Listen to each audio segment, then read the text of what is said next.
ਅਸੀਂ ਇੱਕ ਜੇਲ੍ਹ 'ਚ ਰਹਿ ਰਹੇ ਹਾਂ। ਇਹ ਚੰਡੀਗੜ੍ਹ ਨਹੀਂ ਜਿਹਨੂੰ ਤੁਸੀਂ ਖੂਬਸੂਰਤ ਸ਼ਹਿਰ ਕਹਿ ਰਹੇ ਹੋ, ਬਦਸੂਰਤ ਸ਼ਹਿਰ ਹੈ, ਜਿਹਦੀ ਮਾਂ ਬੋਲੀ ਉਹ ਬੇਗਾਨੀ ਇੱਥੇ ਹੈ ਨਹੀਂ। ਜਦੋਂ ਸਹੁੰ ਚੁੱਕਦੇ ਨੇ ਇੱਥੇ ਆ ਕੇ, ਉਹ ਪਤਾ ਨਹੀਂ ਕਿਹੜੀ ਸਹੁੰ ਚੁੱਕਦੇ ਨੇ, ਉਦੋਂ ਹੀ ਇਹ ਬੋਲੀ ਆਪਣੀ ਮਾਂ ਬੋਲੀ ਭੁੱਲ ਕੇ ਜਾਂ ਪੰਜਾਬੀ ਬੋਲੀ ਭੁੱਲ ਕੇ ਇਹ ਉਹਨਾਂ ਦੀ ਬੋਲੀ ਬੋਲਦੇ ਨੇ। ਪੂਰੇ ਹਿੰਦੁਸਤਾਨ 'ਚ ਇੱਕ UT ਇਹ ਬਦਨਸੀਬ ਸ਼ਹਿਰ ਚੰਡੀਗੜ੍ਹ ਹੈ, ਪੰਜਾਬ ਦੀ ਰਾਜਧਾਨੀ, ਜਿਹਦੀ ਅੰਗਰੇਜ਼ੀ ਜਿਹਦੀ ਸਰਕਾਰੀ ਭਾਸ਼ਾ ਕੰਮਕਾਰ ਦੀ ਭਾਸ਼ਾ ਪੰਜਾਬੀ ਦੀ ਥਾਂ ਇਹਨਾਂ ਨੇ ਅੰਗਰੇਜ਼ੀ ਕਰੀ ਹੋਈ ਹੈ। ਅੱਜ ਭਗਵੰਤ ਮਾਨ ਹਿੰਮਤ ਕਰੋ, ਹੁਣ ਤੁਸੀਂ ਘੱਟੋ ਘੱਟ ਚੰਡੀਗੜ੍ਹ ਨੂੰ ਤਾਂ ਬਚਾ ਲਓ। ਅਸੀਂ ਆਪਣੇ ਬੱਚਿਆਂ ਨੂੰ ਕਹਿੰਦੇ ਵੱਧ ਤੋਂ ਵੱਧ ਅੰਗਰੇਜ਼ੀ ਸਿੱਖੋ, ਹੋਰ ਭਾਸ਼ਾ ਵੀ ਸਿੱਖੋ।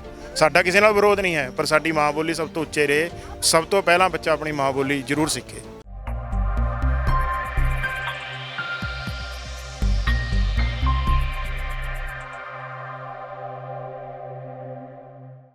ਚੰਡੀਗੜ੍ਹ ਦੀ ਬਾਬਤ ਪੰਜਾਬ ਦੇ ਲੋਕ ਸ਼ੁਰੂ ਤੋਂ ਨਾਰਾ ਲਾਉਂਦੇ ਰਹੇ ਨੇ। ਜਦੋਂ ਪੰਜਾਬੀ ਸੂਬੇ ਮੋਰਚੇ ਦੀ ਗੱਲ ਚੱਲਦੀ ਹੈ ਤਾਂ ਨਾਰੇ ਮਾਰੇ ਜਾਂਦੇ ਸੀ, ਖਿੜਿਆ ਫੁੱਲ ਗੁਲਾਬ ਦਾ, ਚੰਡੀਗੜ੍ਹ ਪੰਜਾਬ ਦਾ। ਤਾਂ ਕਿਤੇ ਨਾ ਕਿਤੇ ਚੰਡੀਗੜ੍ਹ ਦੇ ਵਿੱਚ ਜਿਹੜੇ ਪੰਜਾਬ ਦੇ ਬਣਦੇ ਹੋਏ ਹੱਕ ਨੇ ਉਹਨਾਂ ਨੂੰ ਖੋਇਆ ਜਾ ਰਿਹਾ ਏ। ਚਾਹੇ ਉਹ ਪੰਜਾਬੀ ਮਾਂ ਬੋਲੀ ਦੀ ਗੱਲ ਹੋਵੇ, ਚਾਹੇ ਉਹ तमाम ਮਸਲੇ ਹੋਣ, ਤਾਂ ਕਿਤੇ ਨਾ ਕਿਤੇ ਜਿਹੜਾ ਬੇਗਾਨਗੀ ਦਾ ਅਹਿਸਾਸ ਕਰਵਾਇਆ ਜਾ ਰਿਹਾ। ਇਸੇ ਦੇ ਮੱਦੇਨਜ਼ਰ ਇੱਕ ਕਾਲ ਦਿੱਤੀ ਗਈ ਹੈ ਪੰਜਾਬ ਭਵਨ ਦਾ ਘਿਰਾਓ ਕਰਨ ਵਾਸਤੇ। ਤਾਂ ਸਾਡੇ ਨਾਲ ਉਸੇ ਕਾਲ ਨੂੰ ਦੇਣ ਵਾਲੇ ਉਹਨਾਂ ਦੇ ਵਿੱਚੋਂ ਸਰਪੰਚ ਸੁਖਜੀਤ ਸਿੰਘ ਸੁੱਖਾ ਨੇ, ਉਹਨਾਂ ਦੇ ਨਾਲ ਗੱਲਬਾਤ ਕਰ ਲੈਂਦੇ ਹਾਂ। ਸਰਪੰਚ ਸਾਹਿਬ, ਸਭ ਤੋਂ ਪਹਿਲਾਂ ਸਵਾਲ ਇਹ ਹੈ ਕਿ ਇਹ ਜਿਹੜੀ ਅੱਜ ਕਾਲ ਦਿੱਤੀ ਗਈ ਹੈ ਲੰਮੇਰੇ ਸਮੇਂ ਬਾਅਦ, ਇਹ ਕਾਲ ਦਾ ਮੁੱਖ ਮਕਸਦ ਕੀ ਹੈ? ਦੇਖੋ, ਸਾਡਾ ਮਕਸਦ ਹੈ ਪੰਜਾਬੀ ਮਾਂ ਬੋਲੀ ਜੋ ਚੰਡੀਗੜ੍ਹ ਤੋਂ ਬਿਲਕੁਲ ਖਤਮ ਕਰ ਦਿੱਤੀ ਗਈ ਹੈ। ਇੱਕ ਤਰ੍ਹਾਂ ਆਪਾਂ ਕਹਿੰਦੇ ਨੁੱਕਰੇ ਲਾ ਦਿੱਤੀ ਗਈ ਹੈ। ਅਸਲ 'ਚ ਕਾਰਨ ਹੈ ਵੀ ਪੰਜਾਬ ਨੂੰ ਖਤਮ ਕਰਨ ਵਾਸਤੇ ਜਿਹੜੀਆਂ ਚਾਲਾਂ ਚੰਡੀਗੜ੍ਹ 'ਚ ਬੈਠ ਕੇ ਕੋਈ ਵੀ ਲੀਡਰ ਹੈ, ਕੋਈ ਵੀ ਸਿਆਸੀ ਪਾਰਟੀ ਇੱਥੋਂ ਇੱਕ ਸੈਂਟਰ ਨੇ ਇੱਕ ਅੱਡਾ ਬਣਾ ਲਿਆ ਚੰਡੀਗੜ੍ਹ ਦਾ ਵੀ ਇੱਥੋਂ ਹੀ ਪੰਜਾਬ ਨੂੰ ਖਤਮ ਕਰਨਾ। ਔਰ ਸਭ ਤੋਂ ਵੱਡੀ ਖਾਤਮਾ ਮਾਂ ਬੋਲੀ ਦਾ, ਕਿਉਂਕਿ ਜਦੋਂ ਮਾਂ ਬੋਲੀ ਖਤਮ ਹੋ ਗਈ ਤਾਂ ਉਹ ਤੋਂ ਬਾਅਦ ਆਪਣੀਆਂ ਨਸਲਾਂ, ਆਪਣੀ ਹੋਂਦ, ਆਪਣਾ ਸੱਭਿਆਚਾਰ, ਆਪਣਾ ਧਰਮ ਉਹ ਇੱਕ ਉਹਦੇ ਵਿੱਚ ਆ ਜਾਂਦਾ ਹੈ। ਔਰ ਇੱਥੋਂ ਤੋਂ ਇੱਕ ਨਵੰਬਰ 1966 ਤੋਂ ਪੰਜਾਬੀ ਸੀ, ਖਿੱਤਾ ਪੰਜਾਬੀਆਂ ਦਾ, ਪੰਜਾਬੀ ਦੇ ਪਿੰਡ ਉਜਾੜ ਕੇ ਚੰਡੀਗੜ੍ਹ ਵਸਾਇਆ। ਉਸ ਸਮੇਂ ਪੰਜਾਬ ਨੂੰ ਇਹ ਕਿਹਾ ਸੀ ਤੁਹਾਡੀ ਰਾਜਧਾਨੀ ਹੈ। ਸਾਡੇ ਲੋਕਾਂ ਨੂੰ, ਜੋ ਅਸੀਂ ਇੱਥੋਂ ਜੱਦੀ ਹੈ, ਸਾਡੇ ਬਜ਼ੁਰਗਾਂ ਨੂੰ ਇਹ ਕਿਹਾ ਗਿਆ ਸੀ ਤੁਹਾਡੇ ਲਈ ਬੜਾ ਖੂਬਸੂਰਤ ਸ਼ਹਿਰ ਬਣੂਗਾ। ਪਰ ਅੱਜ ਅਸੀਂ ਇਸ ਜੇਲ੍ਹ ਵਿੱਚ ਰਹਿ ਰਹੇ ਹਾਂ। ਮੈਂ ਪੰਜਾਬੀਆਂ ਨੂੰ ਅਪੀਲ ਕਰਦਾ, ਅਸੀਂ ਇੱਕ ਜੇਲ੍ਹ 'ਚ ਰਹਿ ਰਹੇ ਹਾਂ। ਇਹ ਚੰਡੀਗੜ੍ਹ ਨਹੀਂ ਜਿਹਨੂੰ ਤੁਸੀਂ ਖੂਬਸੂਰਤ ਸ਼ਹਿਰ ਕਹਿ ਰਹੇ ਹੋ, ਬਦਸੂਰਤ ਸ਼ਹਿਰ ਹੈ, ਜਿਹਦੀ ਮਾਂ ਬੋਲੀ ਉਹ ਬੇਗਾਨੀ ਇੱਥੇ ਹੈ ਨਹੀਂ। ਔਰ ਮਾਂ ਬੋਲੀ ਨੂੰ ਇੱਥੋਂ ਖਤਮ ਕਰਕੇ ਹੁਣ ਜਿਹੜੀਆਂ ਵੱਡੀਆਂ ਚਾਲਾਂ ਜੋ ਅੱਜ ਦੇ ਆਪਾਂ ਸੁਣ ਰਹੇ ਹਾਂ ਵੀ ਕੇਂਦਰ ਚੰਡੀਗੜ੍ਹ ਨੂੰ ਪੰਜਾਬ ਦਾ ਹਿੱਸਾ ਹੀ ਨਹੀਂ ਮੰਨਣ ਨੂੰ ਤਿਆਰ ਹੈ, ਇੱਥੇ ਤੱਕ ਵੀ ਪੰਜਾਬ ਨੂੰ ਖੋਣ ਦੀਆਂ ਪੂਰੀਆਂ ਤਿਆਰੀਆਂ ਹੋ ਚੁੱਕੀਆਂ ਹਰ ਪਾਸਿਓਂ। ਪੰਜਾਬੀਆਂ ਨੂੰ ਇੱਥੇ ਅੱਜ ਆ ਕੇ ਚੰਡੀਗੜ੍ਹ ਐਂ ਹੋ ਲਿਆ ਵੀ ਸਾਡਾ ਇਹ ਹੈ ਨਹੀਂ, ਬੇਗਾਨਾ, ਜਿਵੇਂ ਕੋਈ ਹੋਰ ਹੀ ਦੇਸ਼ ਦਾ ਹੋਵੇ, ਜਿਵੇਂ ਕੋਈ ਸਾਊਥ ਅਫਰੀਕਾ ਦੇ ਜੰਗਲਾਂ 'ਚ ਸ਼ਹਿਰ ਹੋਵੇ। ਪੰਜਾਬੀਆਂ ਲਈ ਐਂ ਲੱਗਦਾ। ਇਸ ਲਈ ਅਸੀਂ ਕਾਲ ਦਿੱਤੀ ਹੈ ਵੀ ਪੰਜਾਬੀਓ ਆ ਜਾਓ, ਇਕੱਠੇ ਹੋ ਜਾਓ ਜੇ ਆਪਣੀ ਹੋਂਦ ਨੂੰ ਬਚਾਉਣਾ ਹੈ। ਕਿਉਂਕਿ ਇੱਥੇ ਤੁਹਾਡੇ ਚੁਣੇ ਹੋਏ ਲੀਡਰ ਇੱਥੇ ਹੀ ਬੈਠਦੇ ਨੇ। ਇਹ ਜਦੋਂ ਸਹੁੰ ਚੁੱਕਦੇ ਨੇ ਨਾ, ਜਦੋਂ ਸਹੁੰ ਚੁੱਕਦੇ ਨੇ ਇੱਥੇ ਆ ਕੇ, ਉਹ ਪਤਾ ਨਹੀਂ ਕਿਹੜੀ ਸਹੁੰ ਚੁੱਕਦੇ ਨੇ, ਉਦੋਂ ਹੀ ਇਹ ਬੋਲੀ ਆਪਣੀ ਮਾਂ ਬੋਲੀ ਭੁੱਲ ਕੇ ਜਾਂ ਪੰਜਾਬੀ ਬੋਲੀ ਭੁੱਲ ਕੇ ਇਹ ਉਹਨਾਂ ਦੀ ਬੋਲੀ ਬੋਲਦੇ ਨੇ। ਅਤੇ ਉਹਨਾਂ ਦੀ ਬੋਲੀ ਬੋਲਦੇ ਨੇ ਅਤੇ ਉਸੇ ਬੋਲੀ ਦੇ ਕਰਕੇ ਇਹ ਪੰਜਾਬ ਦੀਆਂ ਜੜ੍ਹਾਂ ਖੋਖਲੀਆਂ ਹੋ ਰਹੀਆਂ ਨੇ। ਸਭ ਤੋਂ ਵੱਡੀ ਹੈ ਪੰਜਾਬੀ ਮਾਂ ਬੋਲੀ ਦਾ ਮਸਲਾ। ਜੇ ਆਪਾਂ ਇਹ ਇੱਥੇ ਲਾਗੂ ਕਰਾ ਲਈ ਚੰਡੀਗੜ੍ਹ 'ਚ ਤਾਂ ਸਾਡੀਆਂ ਸਾਰੀਆਂ ਜਿਹੜੀਆਂ ਮੰਗਾਂ ਨੇ, ਜਿਹੜੀਆਂ ਜੋ ਵੀ ਅੱਜ ਪੰਜਾਬ 'ਤੇ ਹਮਲੇ ਹੋ ਰਹੇ ਨੇ, ਉਹ ਸਾਡੇ ਇਸ 'ਚ ਹੋ ਸਕਦੇ ਨੇ। ਇਸੇ ਕਰਕੇ ਅਸੀਂ ਪੰਜਾਬੀ ਚੰਡੀਗੜ੍ਹ ਪੰਜਾਬੀ ਮੰਚ ਅੱਜ ਦਾ ਨਹੀਂ ਜੀ, ਪਿਛਲੇ ਤਕਰੀਬਨ 5-7 ਸਾਲਾਂ ਤੋਂ ਇਹ ਮੰਗ ਕਰਦਾ। ਪਿੱਛੇ ਲੋਕਡਾਊਨ ਆ ਗਿਆ ਥੋੜ੍ਹਾ ਜਿਹਾ, ਉਸ ਕਰਕੇ ਅਸੀਂ ਠੰਡੇ ਪਏ। ਉਸ ਸਮੇਂ ਸਾਡੀ ਗਵਰਨਰ ਨਾਲ ਗੱਲਬਾਤ ਹੁੰਦੀ, ਗਵਰਨਰ ਮੰਨਦੇ ਹੈ, ਪ੍ਰਸ਼ਾਸਕ ਮੰਨਦੇ ਤੁਹਾਡੀ ਮੰਗ ਜਾਇਜ਼ ਹੈ, ਕਹਿੰਦੇ ਆ ਮੰਗ ਜਾਇਜ਼ ਹੈ। ਕਿਉਂ ਤਿਆਰ ਨਹੀਂ? ਹੁਣ ਇਹੀ ਗੱਲ ਹੈ ਵੀ ਮੰਗਣ ਬਿਲਕੁਲ ਸੰਵਿਧਾਨਕ, ਜੇ ਇਹਨਾਂ ਨੇ ਕਾਨੂੰਨ ਜਿਹੜਾ ਸੰਵਿਧਾਨ ਨੂੰ ਇਹ ਕਹਿੰਦੇ ਵੀ ਸੰਵਿਧਾਨ ਹੈ, ਸੰਵਿਧਾਨ ਦੇ ਨਾਲ ਹਿੰਦੁਸਤਾਨ ਚੱਲਦਾ ਹੈ, ਉਸੇ ਸੰਵਿਧਾਨ 'ਚ 22 ਭਾਸ਼ਾ ਨੇ ਕੀਤੀ। 22 ਭਾਸ਼ਾ 'ਚ ਅੰਗਰੇਜ਼ੀ ਹੈ ਨਹੀਂ।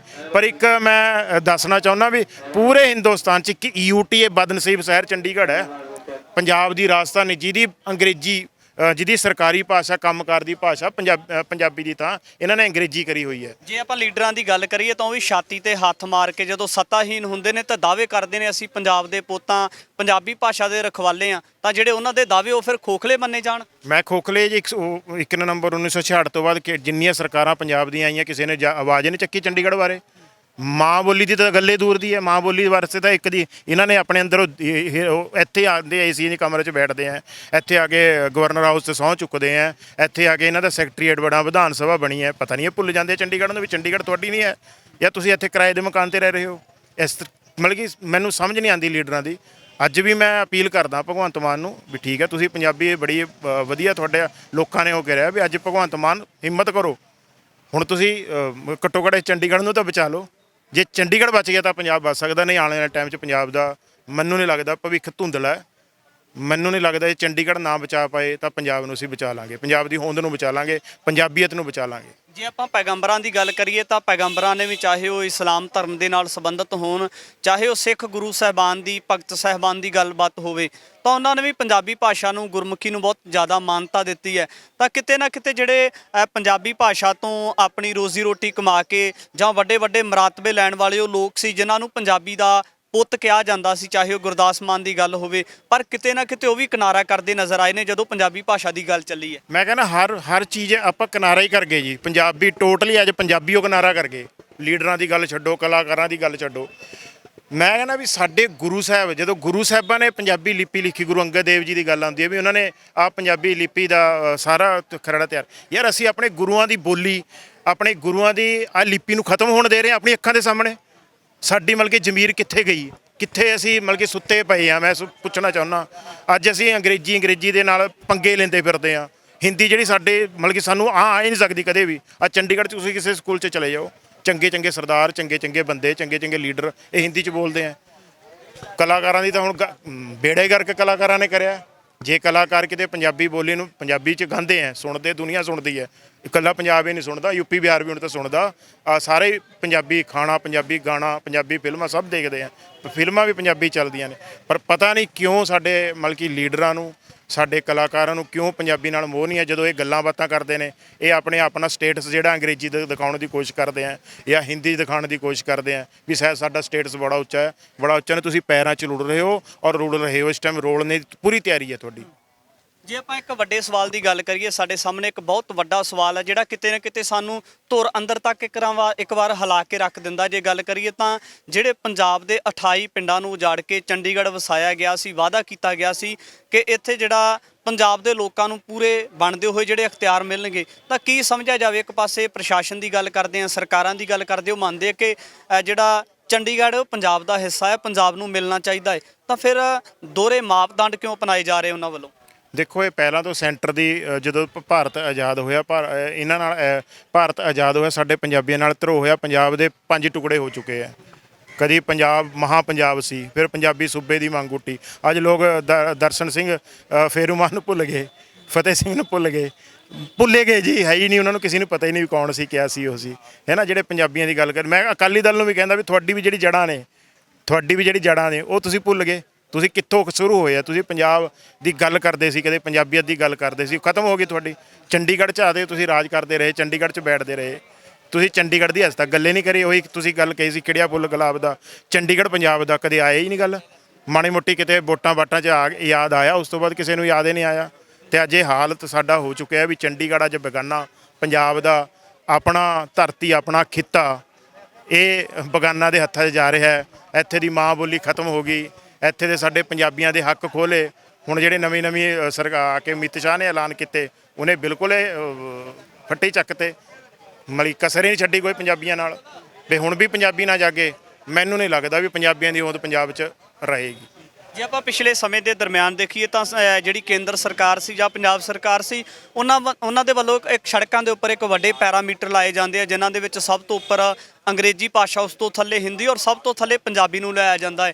ਤਾਂ ਕੁਝ ਨੌਜਵਾਨਾਂ ਦੇ ਵੱਲੋਂ ਵਿਰੋਧ ਕੀਤਾ ਜਾਂਦਾ ਹੈ, ਕਾਲੇ ਪੁੱਚੇ ਫੇਰੇ ਜਾਂਦੇ, ਚਾਹੇ ਲੱਖੇ ਸਿਧਾਣੇ ਦੀ ਗੱਲ ਹੋਵੇ, ਚਾਹੇ ਹੋਰ ਨੌਜਵਾਨਾਂ ਦੀ ਗੱਲ ਹੋਵੇ। ਤਾਂ ਉਹਨਾਂ ਨੌਜਵਾਨਾਂ ਦੀ ਭੂਮਿਕਾ ਨੂੰ ਤੁਸੀਂ ਕਿਵੇਂ ਦੇਖਦੇ ਹੋ? ਵਧੀਆ ਜੀ, ਮੈਂ ਕਹਿੰਦਾ ਹੋਣਾ ਚਾਹੀਦਾ ਜੀ। ਇਹ ਵੀ ਜਦੋਂ ਵੀ ਕੋਈ ਜਾਗਦਾ ਜਿਹਦੇ ਅੰਦਰ ਜਾਗਰਤ ਆਉਂਦੀ ਹੈ ਪੰਜਾਬੀ ਬਾਰੇ, ਚਾਹੇ ਬੋਰਡਾਂ ਦੀ ਗੱਲ ਹੈ। ਪਰ ਅੱਜ ਮੈਂ ਜਿਹੜਾ ਸਾਡਾ ਪੰਜਾਬੀ ਮੰਚ ਹੈ ਨਾ, ਅਸੀਂ ਇਸ ਕਰਕੇ ਲੱਗੇ ਹੋਏ ਹਾਂ ਵੀ ਸਾਡੀ ਮੰਗ ਕੋਈ ਬੋਰਡ ਬਾਰਡਾਂ ਦੀ ਨਹੀਂ। ਅਸੀਂ ਤਾਂ ਕਹਿੰਦੇ ਵੀ ਸਾਡੀ ਪ੍ਰਸ਼ਾਸਨ ਦੀ ਭਾਸ਼ਾ ਹੀ ਅੰਗਰੇਜ਼ੀ ਦੀ ਥਾਂ ਪੰਜਾਬੀ ਕਰੋ। ਜਦੋਂ ਪੰਜਾਬੀ ਹੋ ਗਈ, ਸਭ ਕੁਝ ਪੰਜਾਬੀ 'ਚ ਹੋ ਜਾਊਗਾ। ਅੱਜ ਤੁਸੀਂ ਚੰਡੀਗੜ੍ਹ 'ਚ ਆ ਜਾਓ, ਮੈਂ ਪੰਜਾਬੀਆਂ ਨੂੰ ਪੁੱਛਣਾ ਚਾਹੁੰਦਾ, ਮੈਂ ਇੱਥੋਂ ਦੀ ਪੰਜਾਬ ਸਰਕਾਰ ਨੂੰ ਵੀ ਪੁੱਛਣਾ ਚਾਹੁੰਦਾ, ਤੁਸੀਂ ਚੰਡੀਗੜ੍ਹ ਆਉਂਦੇ ਹੋ, ਤੁਹਾਨੂੰ ਕੋਈ ਪੰਜਾਬੀ ਬੋਰਡ ਦਿਖਦਾ? ਕਿ ਤੁਹਾਡੀ ਜ਼ਮੀਰ ਨਹੀਂ ਜਾਗਦੀ ਯਾਰ ਪੰਜਾਬ ਦੀ ਰਾਜਧਾਨੀ 'ਚ ਪੰਜਾਬੀ ਕਿਤੇ ਨਜ਼ਰ ਨਹੀਂ ਆ ਰਹੀ, ਅਸੀਂ ਪੰਜਾਬੀ ਕਰਵਾਈਏ? ਸੋ ਸਭ ਤੋਂ ਵੱਡੀ ਗੱਲ ਮੇਨ ਜੜੇ ਪੜੋ ਵੀ ਇੱਥੇ ਦੀ ਸਰਕਾਰੀ ਭਾਸ਼ਾ ਇਹ ਖਿੱਤਾ ਪੰਜਾਬੀ ਹੈ, ਪੰਜਾਬ ਦਾ ਕਿੱਤਾ ਹੈ।